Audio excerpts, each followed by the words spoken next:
안녕하세요. 그리스도인 영성학교를 운영하는 신목사입니다. 오늘은 가난에 찌들어 삶이 고통스럽다면 제 얘기를 들어보시라는 제목으로 한번 생각해 보도록 하겠습니다. 저희 신부는 목회자이며 성령이 내주하는 기도 훈련을 하는 사역을 하고 있습니다. 그렇지만 기존의 우리네 목회자와 다른 것은 성경의 내용을 가르치는 것에 그치는 것이 아니라 성경대로 살면서 실제로 경험한 하나님의 은혜와 능력을 토대로 가르치고 있다는 것이 다릅니다. 대부분의 우리네 목회자들은 신학교를 나와서 목사 안수를 받아 교회 공동체에서 사역을 하고 있습니다. 그들은 하나님의 말씀을 가르치고 있지만 성경대로 말씀의 위력을 자신의 삶에서 경험하고 있습니까? 아니라면 그들은 관념적이고 사변적인 믿음만을 알고 있을 게 뻔하죠. 마치 공부 열심히 하며 명문대학에 들어가고 돈 많이 벌면 부자가 된다고 말하는 것과 다르지 않습니다. 그걸 누가 모르겠습니까? 어떻게 공부해야 명문대학에 들어가며 구체적으로 어떻게 돈을 벌어야 부자가 되는지 가르쳐 주면서 말해 주어야 할 것입니다.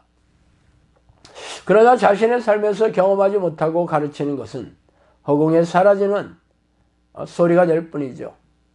그래서 대부분의 크리스천들이 무능하고 무기력한 믿음으로 고단하고 팍팍하게 살아가는 이유입니다.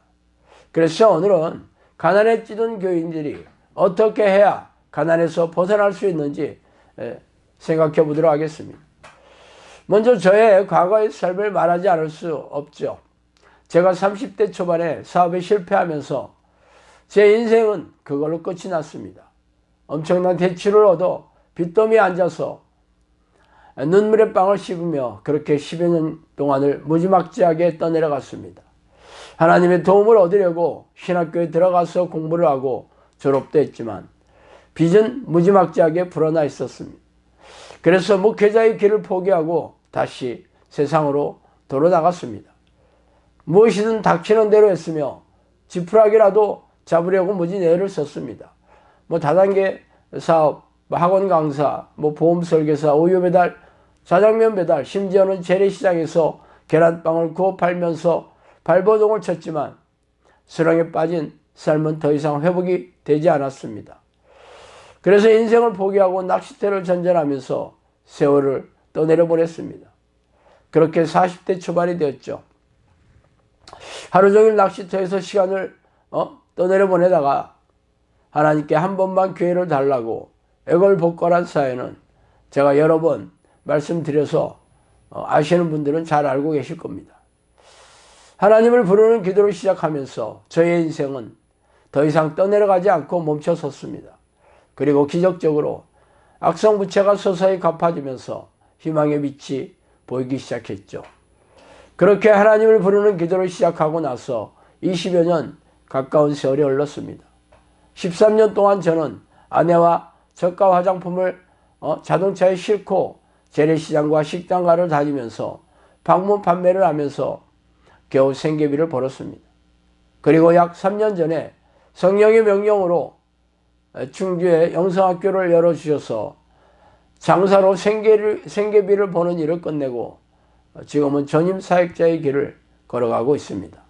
충주에 오기 전에 성령께서는 앞으로 판매를 해서 먹고 사는 일을 그만둘 때가 온다고 여러 번 말씀하셨고, 그리고 약 6개월 후에 충주로 오게 되었죠.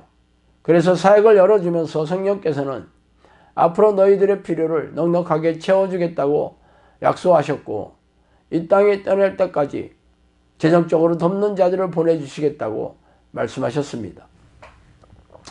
그 후로 저희 부부는 하나님의 약속을 누리며 재정적으로도 자유롭고 넉넉하게 살고 있어요. 어떠십니까? 저의 이야기가 기이하지 않습니까? 참 믿기 어려운 이야기일 것입니다. 아무도 이런 사건을 겪지 못했기 때문이겠죠. 그러나 이런 약속은 성경에 수도 없이 나와 있죠. 금도 내 것이요 은도 내 것이니라 여호와의 말씀이니라. 학개서 2장 8절. 땅과 거기 충만한 것과 세계와 그 가운데 사는 자들은 다 여호와의 것이니라. 시편 24편 1편 1절. 하나님은 세상을 지으셨으며 재물을 포함해서 세상의 모든 것의 주인이시죠. 그러므로 당신의 자녀들이 이 땅에서 넉넉하게 살아갈 수 있도록 필요를 채워주고 계십니다.